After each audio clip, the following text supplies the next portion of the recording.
Well fit fine.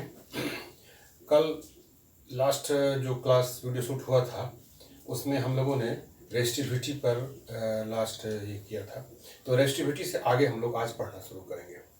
तो सबसे पहले तो हम ये जानें कि रेस्टिविटी कहते कैसे हैं। एक चीज़ और मैं बता देना चाहता हूँ, कंडक्टिविटी को जो मैंने कल बताया है, इनफैक्ट दैट इज कंडक्टेंस, है ना।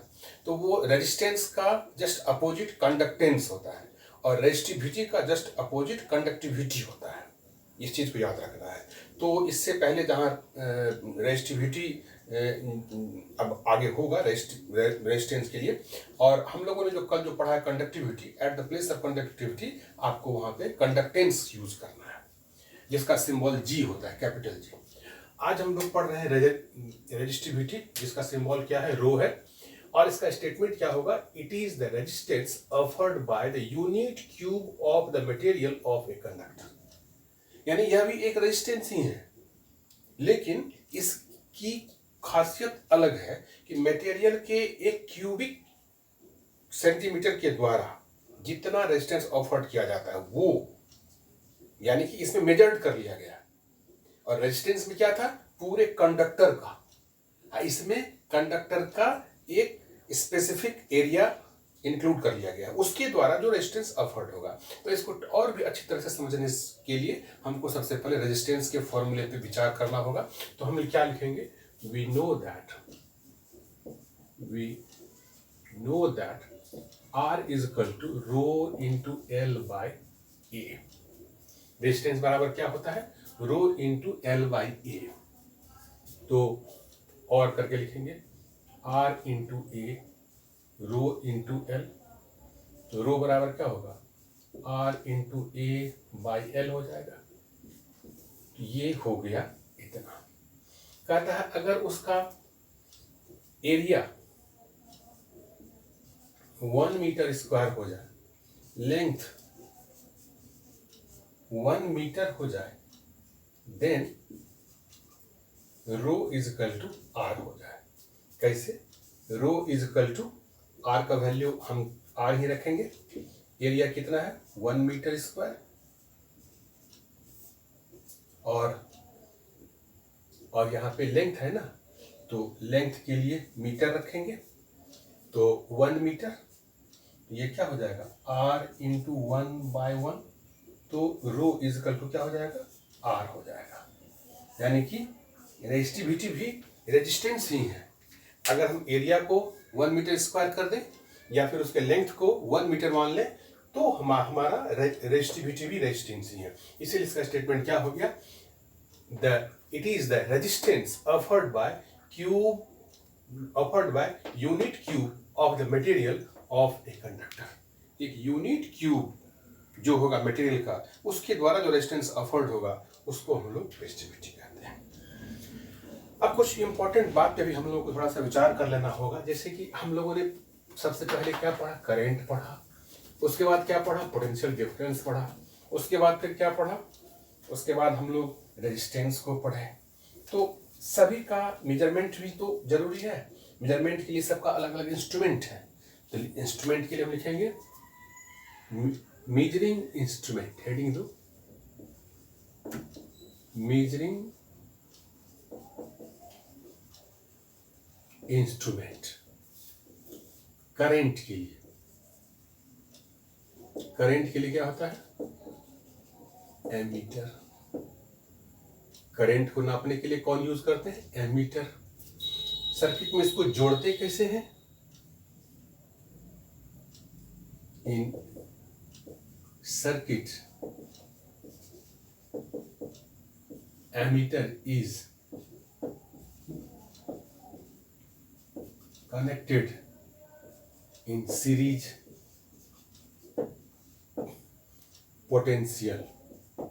potential difference को नापने के लिए कौन सा इंस्ट्रूमेंट यूज करते हैं, volt meter. In circuit V is connected in parallel. यानी वोल्ट मीटर को कैसे कनेक्ट करते हैं सर्किट में, पैरेलल जोड़ते हैं। और रेजिस्टेंस को नापने के लिए ओम मीटर, इसको नापने के लिए हम लोग ओम मीटर करते हैं। इसको कंडक्टर के दोनों एंड से जोड़ देते हैं। It is connected in parallel to the both ends of any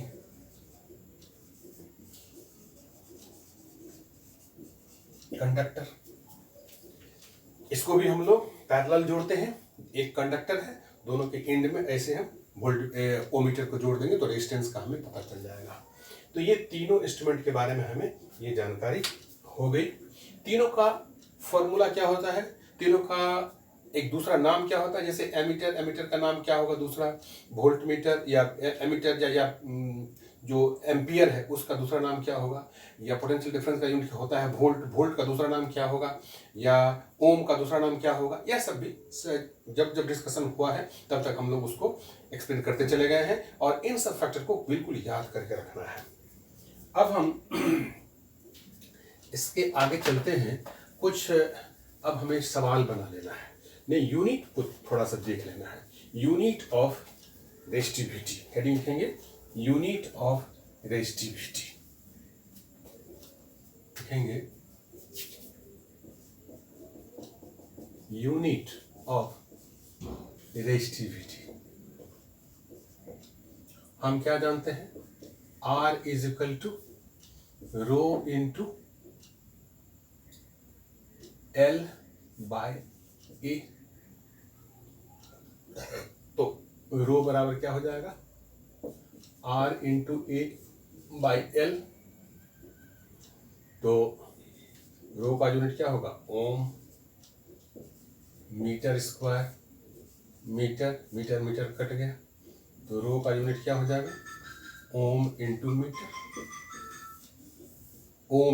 metre. ये रेजिस्टिविटी का हो जाएगा। ये यूनिट हो गया ओम इंटू मीटर। अब है इसको पहले फेयर कर लेना है, फेयर करने के बाद इसको हम मिटा देते हैं।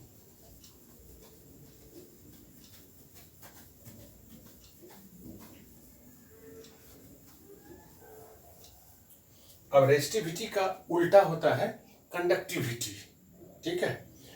हम लोग इससे पहले जो कंडक्टिविटी पढ़ रहे थे, इनफैक्ट वो कंडक्टिविटी कंडक्टेंस है। रेजिस्टेंस का उल्टा कंडक्टेंस, रेजिस्टिविटी का उल्टा कंडक्टिविटी। तो रेजिस्टिविटी का कंडक्टिविटी यहां लिखेंगे, conductivity C is equal to 1 by rho. Unit क्या हो जाएगा, पर ओम पर मीटर, ये इसका यूनिट हो गया। इसके बाद इस पे बेस्ड हम कुछ न्यूमेरिकल्स बनाएंगे। यहाँ 1 से लेकर के 9 तक न्यूमेरिकल्स दिया गया है और सारे सवाल को फेयर कर लेना है और फेयर कर लेने के बाद इसे बनाने का प्रैक्टिस भी करना है। जो सवाल इसमें हार्ड होगा मैं उसको बना दूंगा और जो इजी है वो आपको खुद से बनाना है।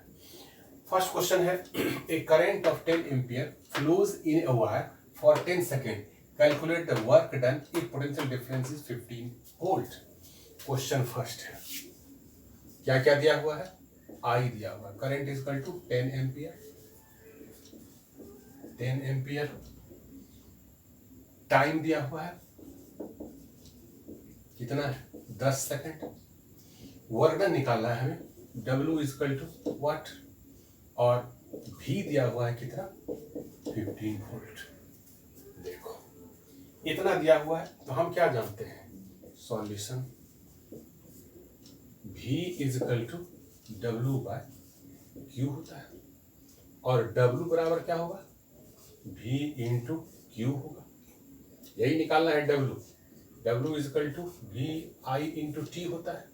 चार्ज का फॉर्मूला क्या होगा, I इंटू T होगा। अब हमको क्या करेंगे, W is equal to V कितना है, 15 करंट कितना है 10, और टाइम कितना है 10 सेकेंड, कितना हो जाएगा W 1500 जूल। ये आंसर हो गया।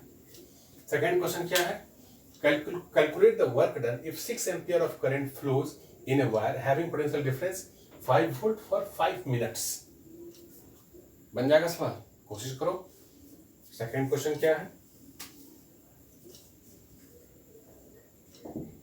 फर्स्ट क्वेश्चन, सेकेंड क्वेश्चन क्या है, वर्क डन इसमें भी निकालना है, वर्क डन निकालना है। करंट तुमको दिया हुआ है 6 एम्पियर, वायर पोटेंशियल डिफरेंस दिया हुआ है, भी दिया हुआ है कितना 5 वोल्ट, और टाइम दिया हुआ है, टाइम दिया हुआ है कितना 5 मिनट, तो 5 इंटू 60 तो कितना हो जाएगा 300 सेकेंड।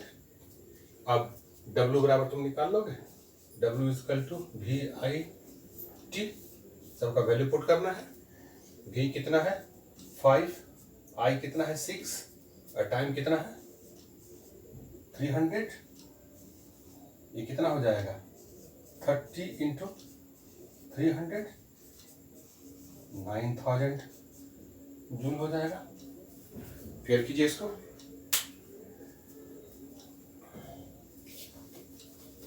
क्वेश्चन नंबर थर्ड देखेंगे। क्वेश्चन नंबर थर्ड क्या है, if A charge 10 coulomb passes between 2 points having potential difference 50 volt, then calculate work done on the charge। कहता है if a charge 10 coulomb, charge कितना है C, Q है, 10 coulomb है। उसके बाद 2 पॉइंट पोटेंशियल डिफरेंस कितना है, या पोटेंशियल डिफरेंस और V 50 volt. Calculate the work done on charge, तो V बराबर क्या होता है W बाय Q होता है, W निकालना है, V इंटू Q हो जाएगा। W बराबर क्या है, V कितना है 50, 50 और Q कितना है 10, W कितना हो गया 500 जूल। ये क्वेश्चन नंबर थर्ड है। क्वेश्चन फोर्थ कैसे बनेगा, क्वेश्चन फोर्थ है calculate the increase in kinetic energy of an electron if it is accelerated between 2 points of potential difference 1000 volt.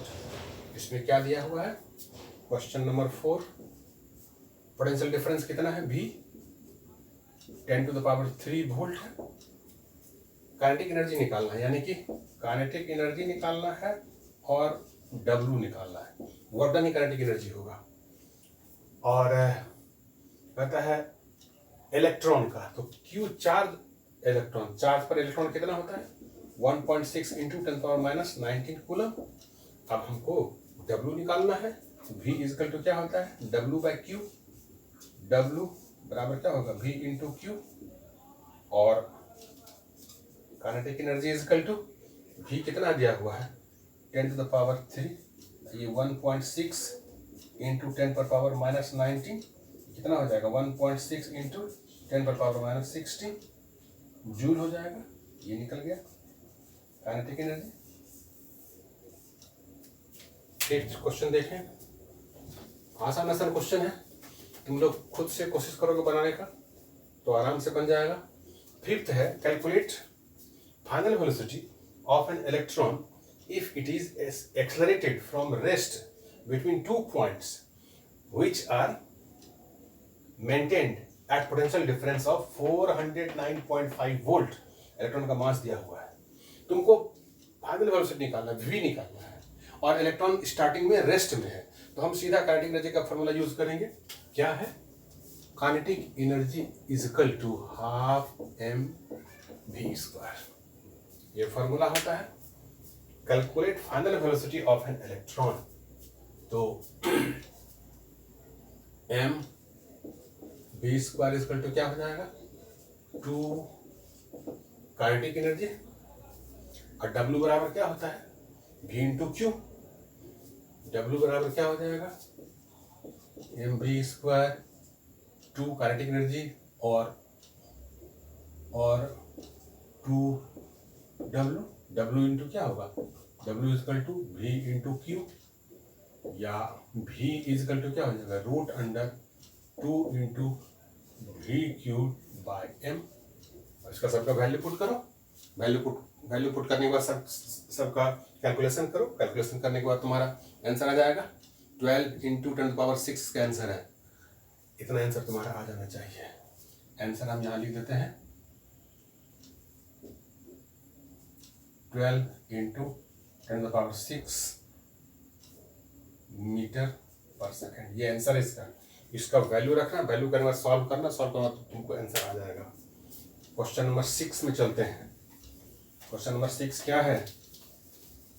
Question number 6 है the potential difference across a conductor is 8 volt if it carries current of 4 ampere then find R. भी दिया हुआ है तुमको और आई दिया हुआ है, आर निकालना है। कौन सा फॉर्मूला यूज करेंगे क्वेश्चन नंबर 6 में? V is equal to I into R. R बराबर क्या हो जाएगा, V बाई आई हो जाएगा। वैल्यू पुट करना, निकल जाएगा। क्वेश्चन नंबर 7 में आप in above question find conductance.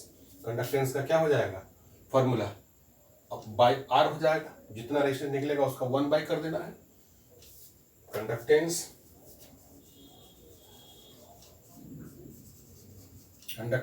Is 1 by R. जो सवाल होगा उसका हम 1 बाई आर कर देंगे। 8th क्या है, if R of any conductor is 100 ohm then find conductance. फिर उसका भी वही हुआ, 1/100 हो जाएगा। आर तुमको दिया हुआ है, कंडक्टेंस निकालना है।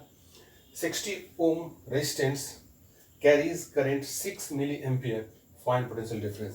फिर वही V is equal to I into R करना। आसान क्वेश्चन है, तुम लोग खुद से कोशिश करोगे बनाने का, आसानी से क्वेश्चन बन जाएगा। इसमें हम अभी केवल रेजिस्टेंस को क्लियर करने के लिए 4-5 न्यूमेरिकल्स मुझसे बनवा लिए हैं। क्योंकि इसके बाद फिर रेजिस्टेंस से रिलेटेड काफ़ी अच्छे क्वेश्चन तुम लोग का इंतजार कर रहा है। उसमें हमको कॉम्बिनेशन देखना है, सीरीज कॉम्बिनेशन क्या है, पैरेलल कॉम्बिनेशन क्या है, सर्किट क्या है, और तब जब तुम क्वेश्चन को बनाओगे तो तुमको पूरा सेटिस्फैक्शन मिलेगा। इसीलिए अभी की पढ़ाई यहीं तक। Thank you.